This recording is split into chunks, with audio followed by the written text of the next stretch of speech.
you're not eating for hunger. You're not even eating because the flavors are providing you some sort of pleasure. You're eating for completion.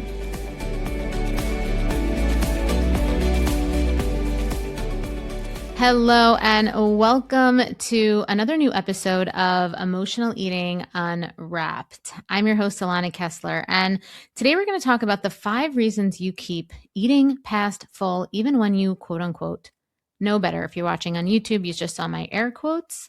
But this is what we're going to be talking about today because I get so many questions about this from people. I can't tell you how many times I get the question, why can't I stop eating? How do I stop eating past feeling full because of the consequences that happen afterwards? So we're going to talk about it today because there's so much about this that I almost get this question more than I get questions about binging.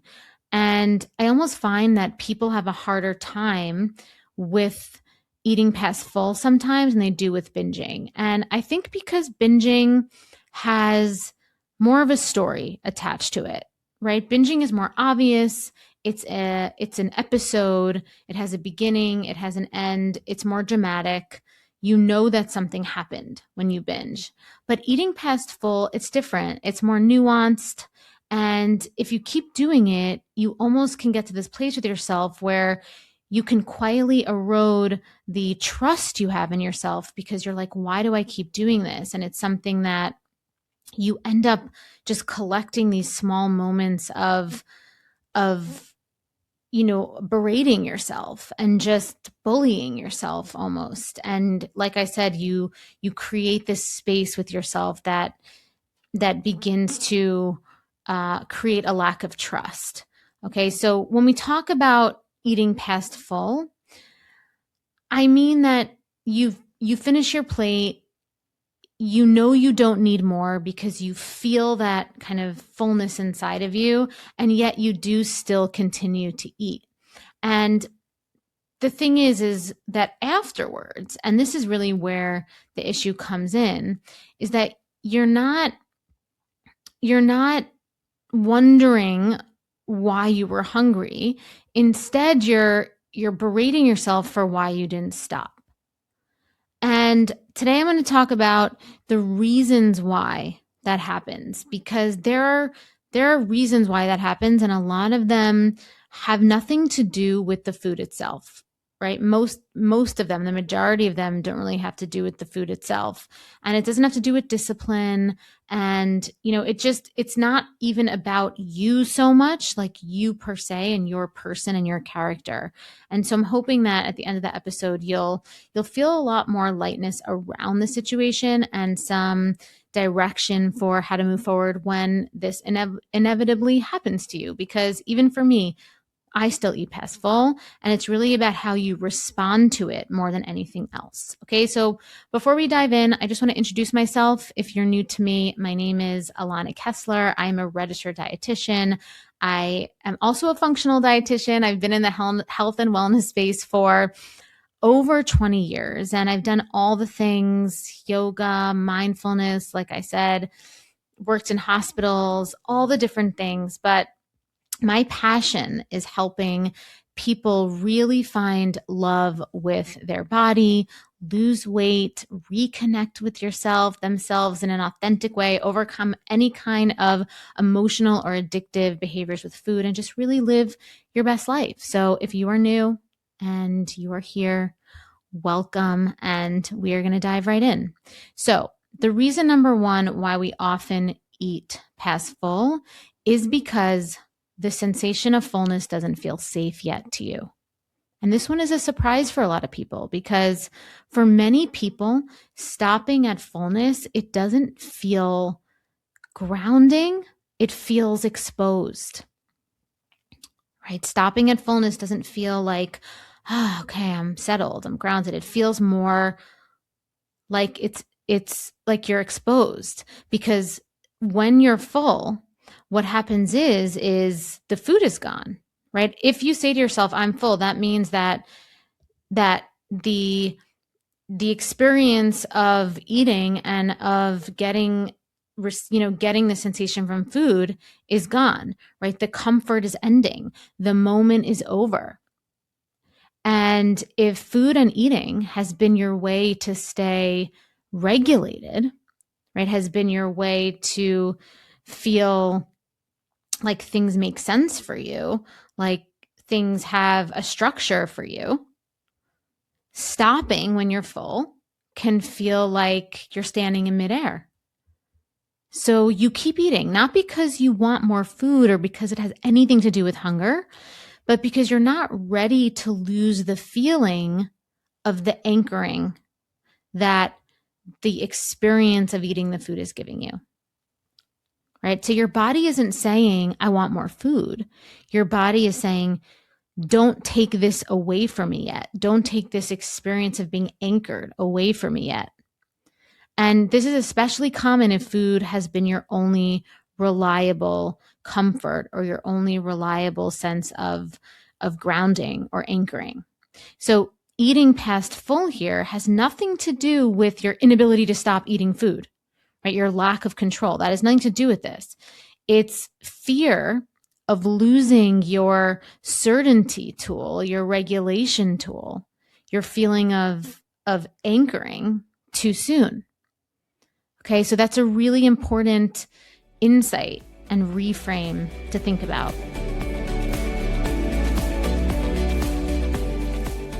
You've built a good life. From the outside, it looks like you have it all together. You eat clean, you work hard, you take care of everyone, but there's this one area that still feels impossible to master, and that is food. You can eat perfectly all day and still end up in the kitchen at night wondering why you keep doing this. You promise yourself you'll start fresh tomorrow, and I know you mean it every single time.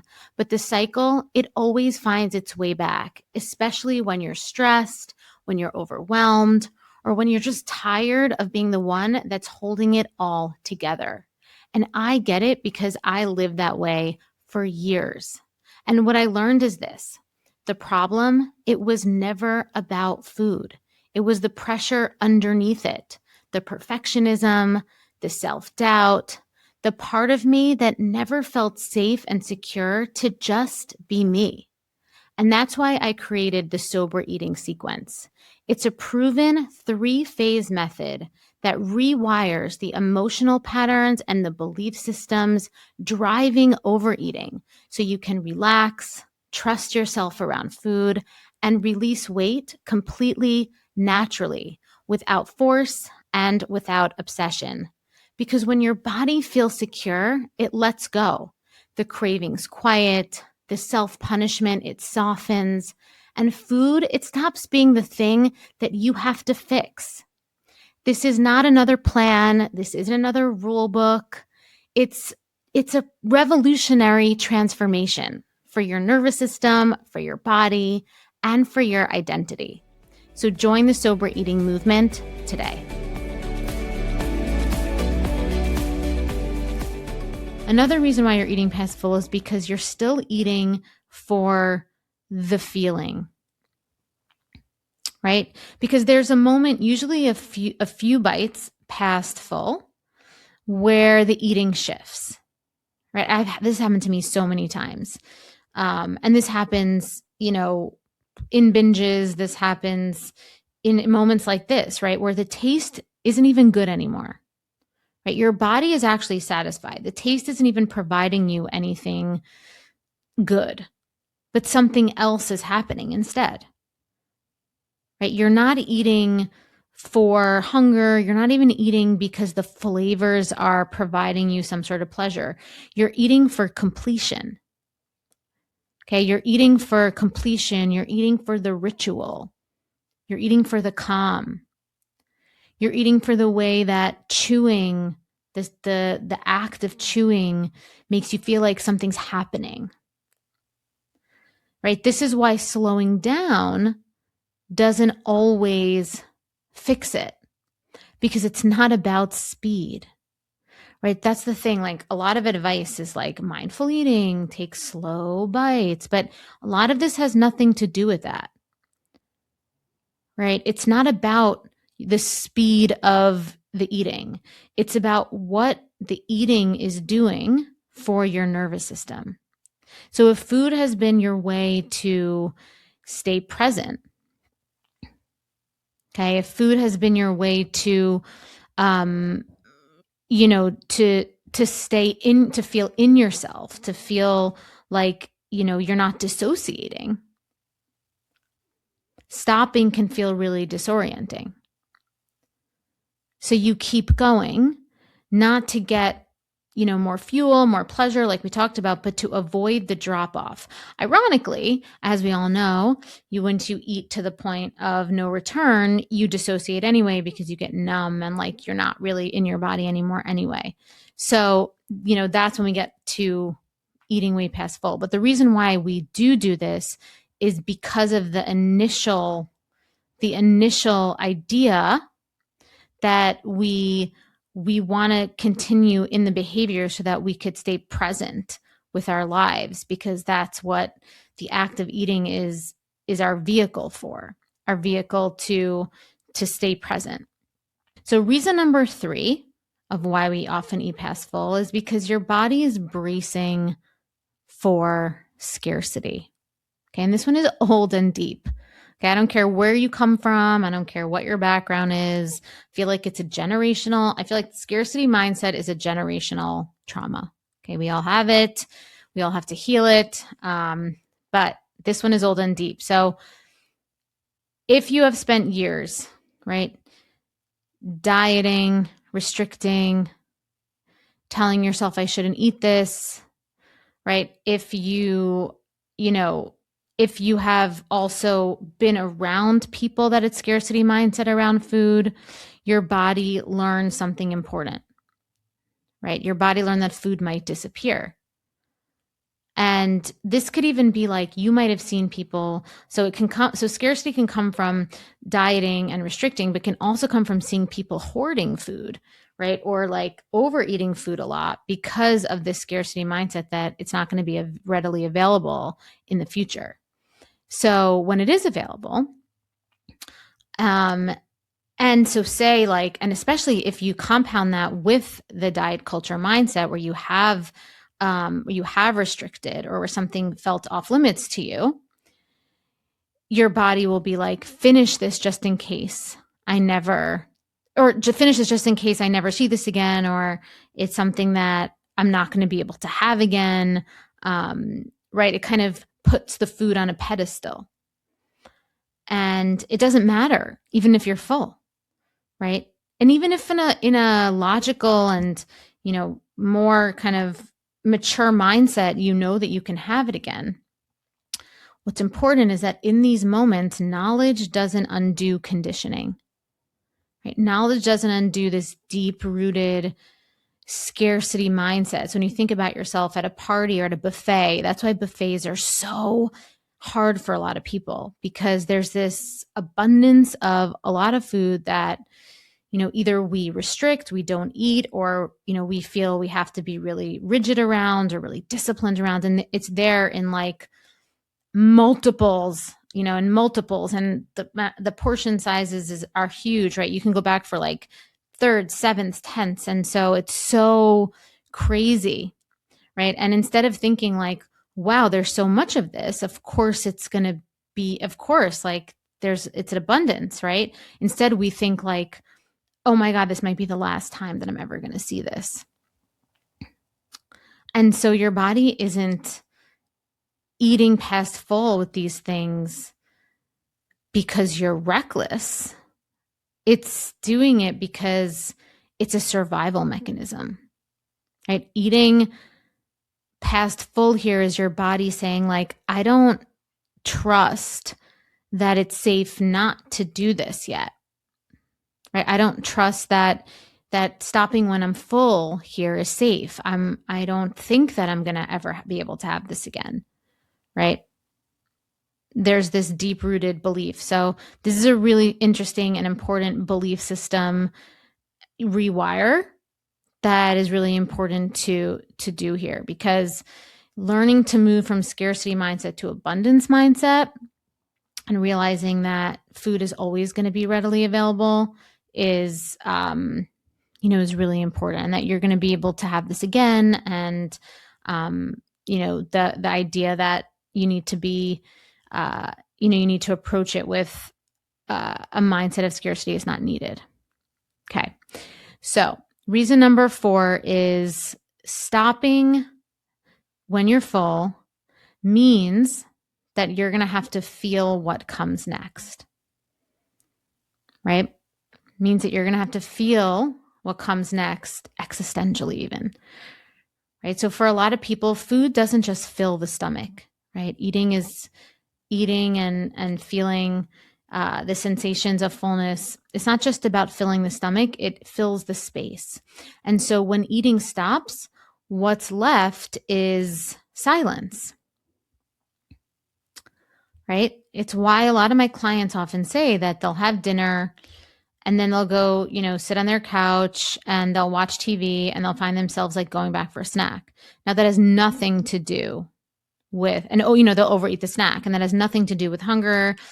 That's definitely like, that's definitely eating past full because you just ate, right? So you're definitely full and satiated, but you're going back to eat, 30 minutes after you had dinner because now you're feeling what's coming after the routine of eating, which has been an activity essentially. And in that silence, you will start to feel whatever has been,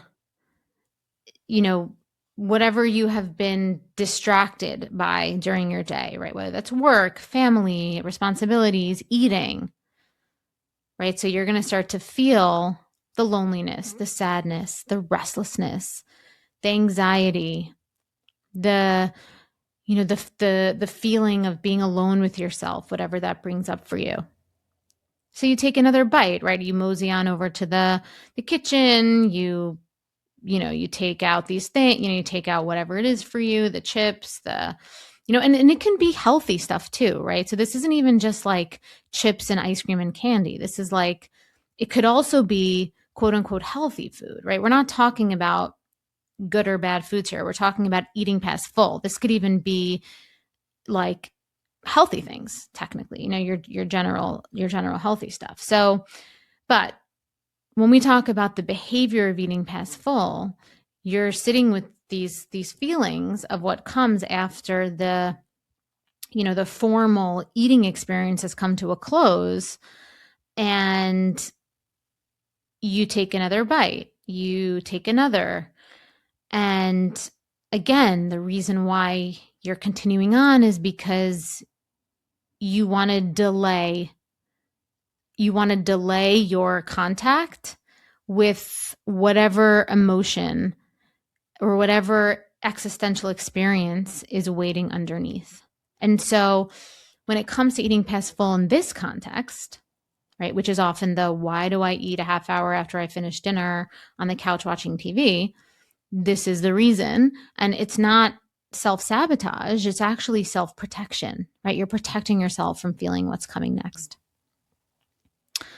And the last reason is you're expecting awareness to do a job it can't do. And this is one that I think a lot of people don't want to hear. And, I think is challenging because we are such a culture, an information culture, and we think that knowing things means that we're going to change things. And that's just not true. And I've said this a lot. Knowing you're full doesn't automatically mean that you can stop. Right. So in a lot of suggestions and tips for how to navigate eating past full, a lot of it is just, it gets to like, oh, so, feel the sensations, know you're full. And then once you'll stop. But that's just not possible because awareness lives in the mind, but regulation and stopping a behavior lives in the body. You could know you're full and still not feel safe enough to stop for all the reasons we just talked about before. because stopping requires the nervous system regulation, the emotional capacity to be with, the feelings that are going to arise, the trust that maybe we don't have, right? Because of the scarcity mindset, the ability to tolerate uncertainty and the transitions that we've talked about, right? Most people were never taught how to end an experience gently and respectfully, right? You have to just listen to that. A lot of us were never taught how to end an experience that feels complete. Right? Think about it. We're always thinking about the next thing. We're always thinking about what we didn't have. Just think about that. Okay, really think about that. So this isn't a failure thing. This is just a skill building thing. We're missing the skills of how to end experiences respectfully and in service of our highest self-value. So what will actually help in this moment? What actually helps is, instead of asking, why do I keep eating past full? Why can't I stop? Try asking, what is the eating doing for me right now? Right? Is it keeping you calm? Is it keeping you grounded? Is it keeping you present? Is it keeping you protected? Because once you understand the function, you could meet the need instead of fighting the behavior, instead of, judging yourself for the behavior or bullying yourself for the behavior. Okay, because eating past full has nothing to do with willpower. It's really not about willpower. And it's really not always even the biggest problem, right? Like, most of us are going to eat past full sometimes, at least once or twice a month. It's going to happen, right? But eating past full is more about what your body is afraid will happen if you stop eating. Right? And usually it's on a very subconscious belief system level. And so when you approach it with curiosity instead of shame or blame, everything changes. Right? Because the goal isn't, again, like I said, to be perfect. Right? It's learning how to end moments without abandoning yourself, without making yourself get to a place where you feel gross and bad and like at a bottom. And then you have to kind of punish yourself back into being, good again, this swing, this like all or nothing thing. Right? We want to learn how to end moments skillfully without abandoning ourselves. And that's a skill. And it is 100% one that you can build. All right. So thank you so much for listening to today's episode. And don't forget to like and subscribe on YouTube, on Apple, on Spotify. Your ratings and reviews, especially on Apple and Spotify, really help the algorithm find us and push us out to more people who hopefully can benefit from this podcast the same way you are. And if you're interested in a one-on-one session with me for free, I have a monthly giveaway where where if you do that 5-star rating and review and you take a screenshot of that from Apple and you send it to us at BeWellByAK on Instagram, or you email podcast@BeWellByAK.com with that screenshot, you'll be entered in to win the monthly giveaway. And then one more thing, we do a Q&A with our listeners. And I don't know if you heard our last Q&A that we did a couple weeks ago, and it was so amazing. And we have this link in our show notes called SpeakPipe, where you can send us an anonymous voice note. It's completely anonymous with your question, and we will do our best to answer them on our next Q&A podcast. So if you're interested in having your question answered anonymously, that's a great option. So thank you so much for listening to today's episode. I'm Alana, and I will see you in the next one.